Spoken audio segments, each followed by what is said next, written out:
Matapos lang makihula, makisaya at nanalo ng papremyo dito sa Family Feud. Please welcome our host, ang ating kapuso, Ding Dong Dantes.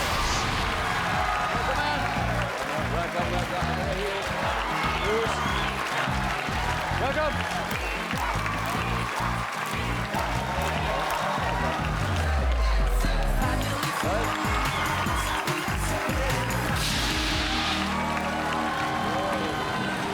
Magandang gabi mga kapuso. 13 tulog na lang, Pasko na. Kaya naman tuloy-tuloy lang ang pagsabog natin ng good vibes dito sa pinakamasayang family game show sa buong mundo, ang Family Feud! Ngayong hapon, kasama natin ang mga bida sa pinakabagong primetime soap ng GMA, ang mga batang Riles. Kaya, eto na po, let's welcome our first team, ang Team Kidlat. At ang kanilang team captain, isa pong napakahusay na aktor na pong gumaganap na kidlat sa mga batang Riles. Please welcome Miguel Tan Felix. Miguel, welcome back to Family Feud. Maraming salamat, Kuya Dong. Miguel, Team Kidlat, sino-sino ba ang mga kasama mong batang Riles ngayon? Unahin ko na ang pinaka mahilig mag-gym sa amin, ang gaganap bilang matos, Bruce Roland. What's up, Bruce? Ito, Kuya Dong, amateur boxer. Kumukumpit po talaga to. Gaganap bilang Sig, Rahil Birya. Sample. What to hear? Boop. Ang aming bunso, Dagul sa Batang Riles, Antonio Vinson. Tonyo, Miguel, okay, tungkol saan ba ang batang Riles? Sa madaling salita, Kuya Dong, tungkol ito sa mga kabataang pag-asa ng kinabukasan pero nasa ilalim ng laylayan. Yes. Oh, parang interesting ito. So ano ba yung tema nito? Marami bang mga bakbakan dito? O drama ba siya? Maraming bakbakan pero maraming makapagpagdamdaming mga eksena rin eh. Oh. Yung mga hugot namin sa buhay, kanya-kanya eh. At alam kong maraming makaka-relate na Pinoy dito. Wow. Kailan ba to, Miguel? Kailan ba mag-uumpisa to? Malapit na po sa GMA Primetime. Malapit na! Malapit na! At pag sinabing batang Riles, ilan ba talaga yung mga batang Riles? 6 ba? 5? Ilan ba kayong batang Riles? Sa totoo lang, 4 lang po kami. Kasi yung isa po nandun, kalaban namin eh. Eto na nga po sinasabi ko. Let's now meet your opponent. Never po magpapatalo at never matatakot ang Team Kulot. Pinangungunahan, syempre. Wow! Award-winning actor na gumaganap na... Wow! Ha? Hindi na award-winning actor. Gumaganap na kulot sa mga batang Riles. Kokoy dos Santos. Hoy! Kuya Dong! I'm back! As always. Kabado. Koy. Pakilala mo naman ang mga kasama. Ako, Kuya Dong, kinakabahan ako ipakilala kasi isang karangalan maging ka-team ko dito to, maging ka-family ko sa Family Feud. Siyempre, unahan ko siyempre di sa pinakadulo. Napaka-sexy, napakahusay na actress. Ang gaganap bilang Dolor, Miss Ines Veneracion. Hi! Grabe naman yung introduction. Thank you so much. Siyempre. Eto naman, Kuya Dong, isa pa, sexy din. Nagbabalik! Napakahusay na actress din ito, Miss Desiree Del Valle. Very nice to meet you. Bilang Scarlett. Yes. Eto naman, ako! Ang gaganap na Ermat si Kidlat, Maying Miss Diane Subiri. Welcome back then, We welcome are back. Pero Kokoy, paano ang paghahanda ginawa niyo? Kailangan mo bang ang paghahanda niyo? Naku, Kuya Dong, ibang paghahanda ginawa namin dito. Action eh. So, bago sa akin to. Bago sa amin lahat to. So, nagtitraining kami. Si Sir Ronnie Ricas mismo nagtuturo sa amin ng bakbakan. Oo, talaga. Tinututukan kami kaya nakaka-excite talaga. Good luck, Team Kulot. Let's get it on with the game. Simulan na natin ang battle para sa 200,000 pesos. Miguel, Kokoy, let's play round 1.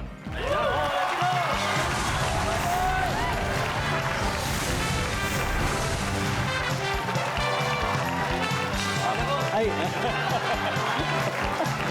Bago style yun ah. Ayos yan ah. Good luck.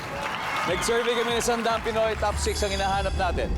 Anong Christmas OPM song ang may word na Pasko sa title? Miguel. Pasko na naman. Pasko na naman. Survey says, meron. Koy, Christmas OPM. Ito, OPM song na may salitang Pasko sa title. Sana ngayong Pasko. Sana ngayong Pasko. Sana ngayong Pasko. Tama, sir. Yep. Miguel, pass or play? May ba, Kuya Dong? Pass. Pass. Okay, let's go. Let's go, Kokoy. Bakit? Kasi madali lang daw eh. Di ba, Diana? Nako, alam na alam ni Diana to. OPM song na may word na Pasko sa title. Pasko na sinta ko. Yan, Pasko na. Sinta ko. Mga late 70s. Kita mo talaga ang top answer, Desiree. Christmas OPM song na may word na Pasko sa title. Tuloy-tuloy pa rin ang Pasko. Tuloy-tuloy pa rin ang Pasko. What? Wala. Ines, Christmas OPM song na may word na Pasko sa title. Pasko na naman muli! Yun, okay. Pasko na naman muli. Mali na naman muli. Think it that time to huddle. Kokoy, anong Christmas OPM song ang may word na Pasko sa title? Ang Pasko ay sumapit. Yan, ang Pasko ay sumabit. Services? Meron. Sa'yo ba yun? Siyempre, meron ka pang iba dyan. Anong Christmas OPM song may word na Pasko sa title, Diana? Mamamasko po. Services? Ito na. Time to steal. Bruce? Ako maisip. Meron ba? Kuya Dong, maligayang Pasko. Maligayang Pasko. Rahil? Awit ng Pasko. Awit ng Pasko. Oh, composed by Rahil. May mga sarili kayong mga kanta. Antonio? Pasko ko'y sinta ko. Pasko ko'y? Pasko ko'y sinta ko? Pasko, Koy? Pasko ko, sinta ko. Narinig niyo na ba yun? Wala, di ba? Antonio Pinzon. Bahala kayo dyan. Miguel, Pasko Paksiw. Miguel. Gusto mo? Ano na? Anong Christmas OPM song ang may word na Pasko sa title? Kaya nga ako nag-Pasko eh. Dong kasi wala na akong sagot eh. Pasko. Pasko. Maligayang Pasko na. Maligayang Pasko! Services?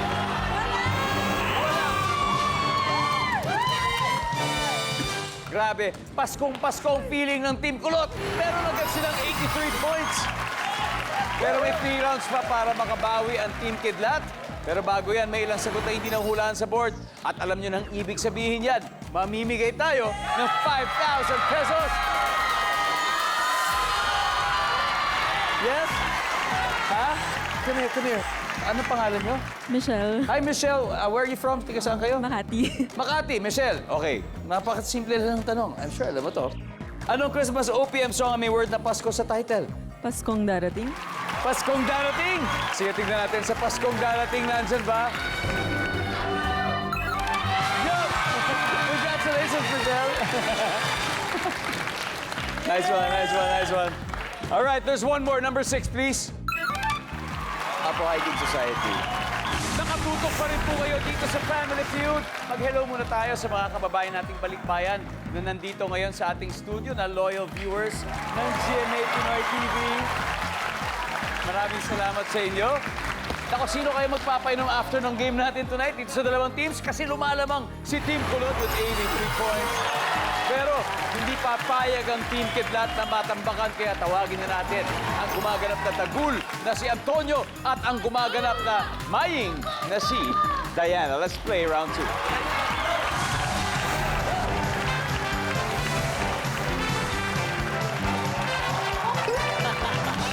Good luck, guys.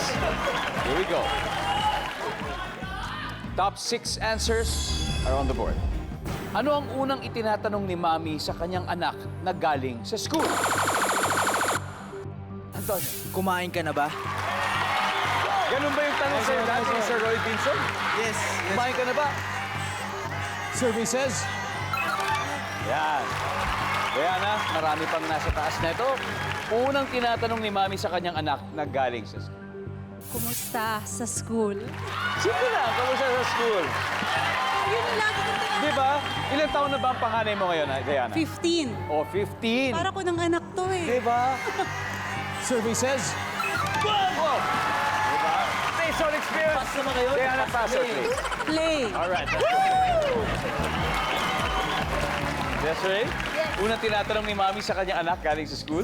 Anong natutunan mo today? Anong natutunan mo today? Survey. Yes. Inez? Unang tinatanong ni Mami sa kanyang anak na galing school. May assignment ka ba? May assignment ka ba? Kasi tutulungan ka ni Mami, di ba? Of course! Of course. May assignment ka ba? Very good. Kokoy. Oh, ikaw na lang kung ano yung tinatanong sa'yo dati. Ano pa kaya? Pumasok ka ba? Nagkating ka! Mukha bang ano? Mukhang nagbulakbol, hindi ka. Parang may duda sa akin, Oo, pumasok nagkating ako classes eh. Pumasok ka ba talaga? Diana, unang tinatanong ni Mami sa kanyang anak na galing sa school.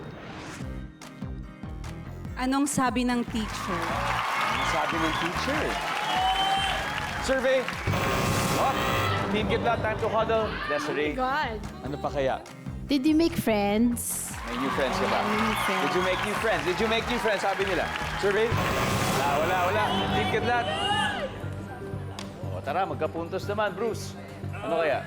Kuya Dong, may nanliligaw ba sa'yo sa school? May nangliligaw ba sa'yo, Rahil? Nagpakabait ka ba? Naging mabait ka ba, Antonio? Kamusta grades mo? Kamusta ang grades? Miguel, unang tinatanong ni Mami sa kanya anak galing sa school. Laging sinasabi sa akin ng mami ko, Kuya Dong, nag-behave ka ba? Nag-behave ka ba? Mabait ka ba? Naging mabait ka ba? Yan! Tingnan natin, guys. Nandiyan ba yan?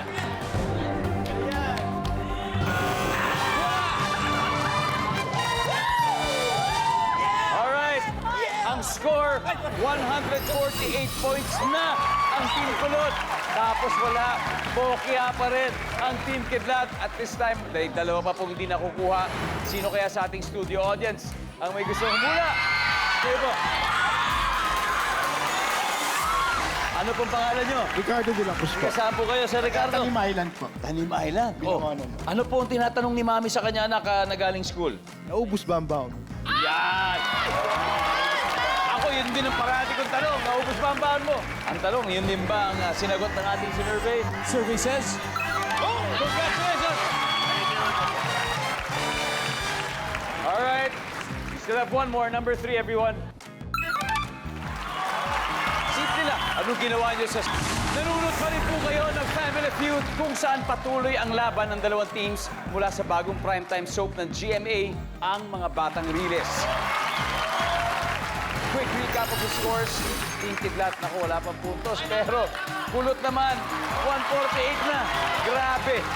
Kaya ang susunod na magtatapat ay si Rahil and Desiree. Let's play round 3.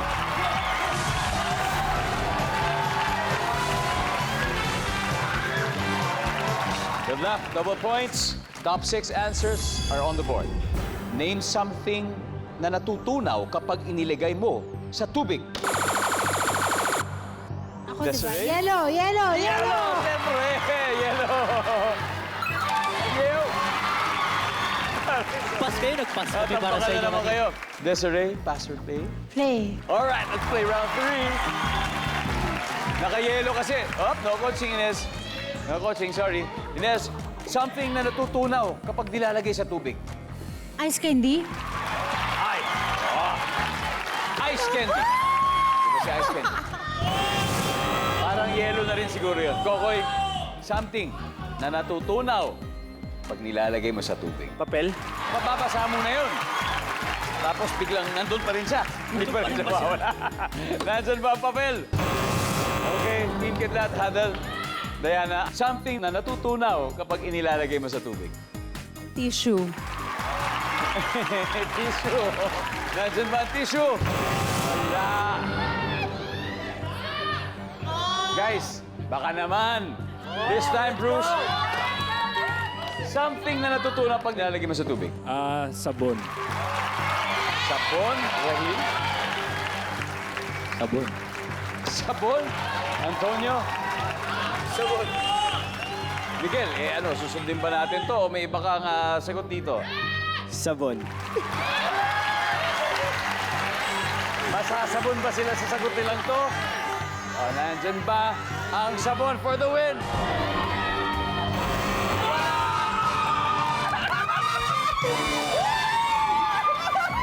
Basahin po natin. Number 6. Number 5.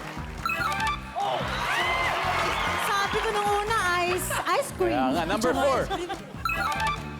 Gamot. Diba, siyempre, lalo na pag bata, tinutunaw talaga yan dyan. Number 3. Asin.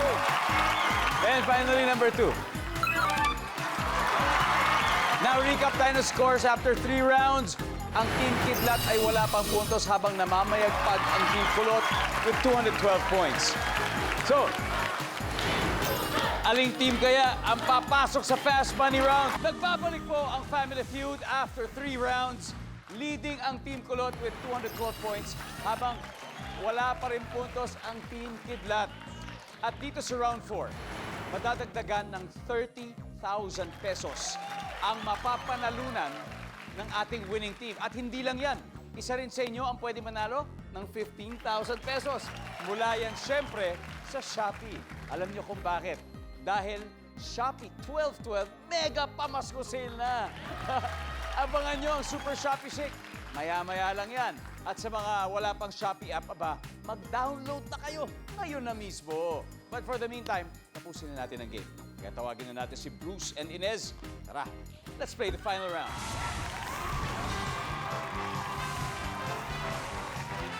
Here we go. Triple points round. Times 3 ang value ng bawat tamang sagot. I need the top 5 answers. Ang tanong, magbigay ng dekuryenteng gamit sa kusina na mabibili sa Shopee. Go! Bruce. Microwave. Microwave. Nandyan ba microwave? Wow! Wala! Inez, ito na pagkakataon mo. Again, dekuryenteng gamit sa kusina na mabibili sa Shopee. Induction. Induction. Induction. Yeah. Yung mismong stove. Yung so, stove. Electric stove. Electric stove. Di ba? Electric stove. Nandiyan ba ang electric stove? Meron! Inez, for the win, pass or play? Play! Let's go play the final round. Kakoy, depende pa kung makuha nila. Again, pagbigay ng dekuryenteng gamit sa kusina na mabibili sa Shopee, Kokoy. Rice cooker. Rice cooker! Nandiyan pa rice cooker. Top answer. Uy! Pwede po panregalo sa Pasko yan, rice cooker. Diana, di kuryenteng gamit sa kusina na mabibili sa Shopee. Coffee maker. Coffee maker. Nandiyan pa si coffee maker. Oh, wala si coffee maker. Desiree, magbigay ng di kuryenteng gamit sa kusina na mabibili sa Shopee. Oven toaster. Oven toaster. Pasok ba yan dito sa top 5 natin? Survey says, wala rin. Guys, Inez, di kuryenteng gamit sa kusina na mabibili sa Shopee? Refrigerator. Refrigerator! Kusina kasi namin may ref. Oh, Opo. gano'ng kalaki kayo refrigerator? Yung mga... Medyo medium lang po. Eto na po. Nandyan ba ang personal refrigerator? Wala! Okay. Bruce, magbigay ng di kuryenteng gamit sa kusina na mabibili sa Shopee. Kedong blender. Blender. Rahil. Ano pa? Blender din eh. Blender din. Antonio. Blender. Blender. Miguel. Let's go! Anong sagot mo? Blender? Sa na to Blender. Blender! Nandyan ba ang blender? At kung nandyan, sapat ba para manalo sila? Mabibili sa Shopee ang blender? Yes or no? Let's find out. Survey says...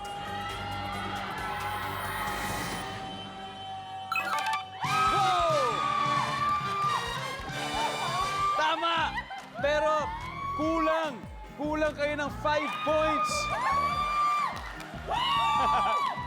Anyway, tignan natin yung mga hindi pa nakuha.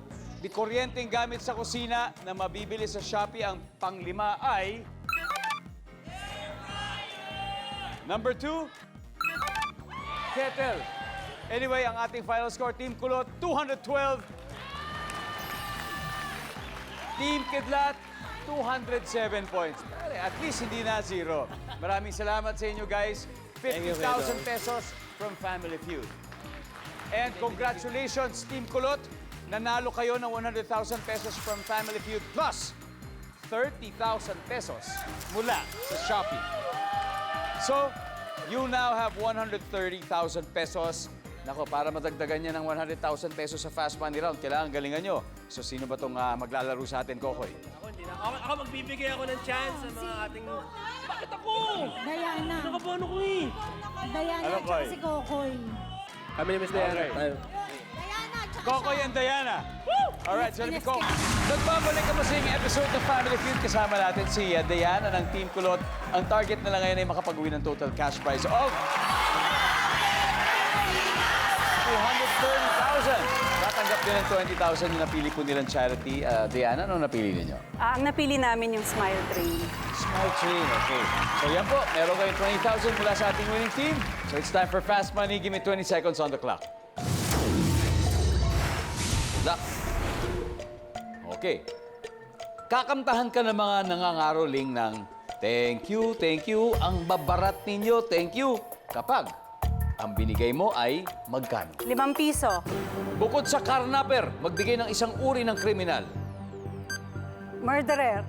Sakit na nakakahawa. Ubo. Bukod sa underarm, word na nagsisimula sa under. Under? Pass. On a scale of 1 to 10, gano'ng kakatakaw? 10. Let's go, Diana. Tignan natin. Kakamtahan ka ng thank you, ang babarat ninyo. Pag binigyan mo ng 5 pesos, sigurado yan. Ang sabi ng Yes. survey dyan ay, yes. Very Tama, good. sir? Bukod sa carnapper, isang uri ng criminal, sabi mo ay murderer. Sabi ng survey, meron. Sabi, sakit na nakakahawa, sabi mo ay ubo. Ang sabi ng survey ay, uy. Hindi nakakahawa. Bukod sa underarm, word na nagsisimula sa under, hindi na natin nabalikan. Kung sakaling babalikan natin, may isa ka ba yung sagot dyan? Underpass. Underpass. So hindi natin balikan, sayang. But anyway, 63 points. On a scale of 1 to 10, gaano ka katakaw? Ang sabi mo ay... Ang sabi ng survey dyan ay... Nice one. 78. Not bad. Not bad. Balik tayo. Kokoy, kaya mo to. Kaya yan. Let's welcome back, Kokoy.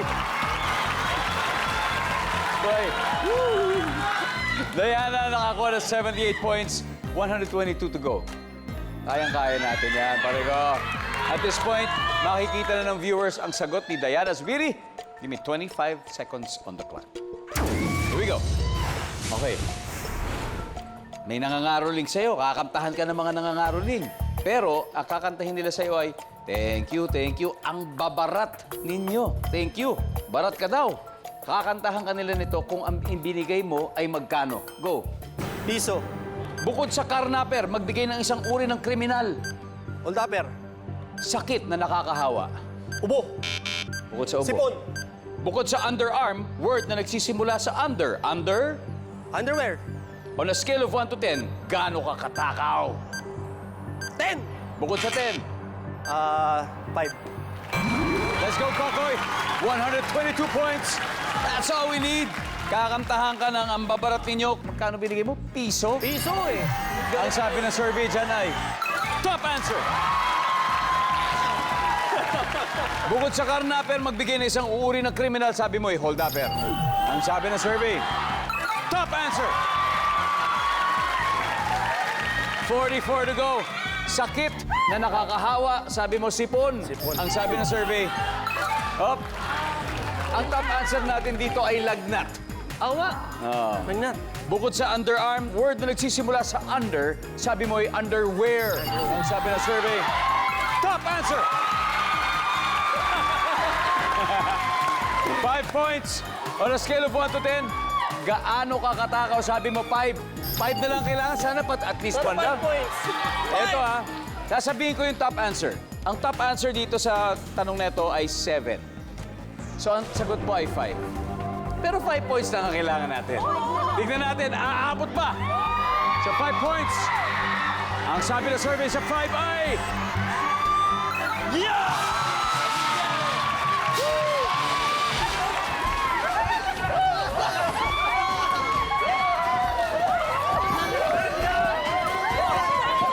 Congratulations, Team Kulot. You have won a total of 230,000 pesos. Guys, Diana, ano masasabi mo sa inyong pagkapanalo? Ay, maraming salamat po sa Family Feud. First time naming nanalo. First time. Panalo rin ang mga manonood dahil malapit na nila mapanood ang Batang Riles. Miguel, kailan ba ito? Of course, unang-una sa lahat, maraming salamat po, Family Feud. And mga kapuso, kung gusto nyo maantig ang inyong puso at gusto nyo makapanood ng maraming aksyon, manood po kayo ng mga Batang Riles. Malapit na po yan sa GMA Prime Time. There you go. Maraming salamat, Pilipinas. Ako po si Ding Dong Dantes. Araw-araw na maghahatid ng saya at premyo. Kaya makihula at manalo dito lang sa Family Feud.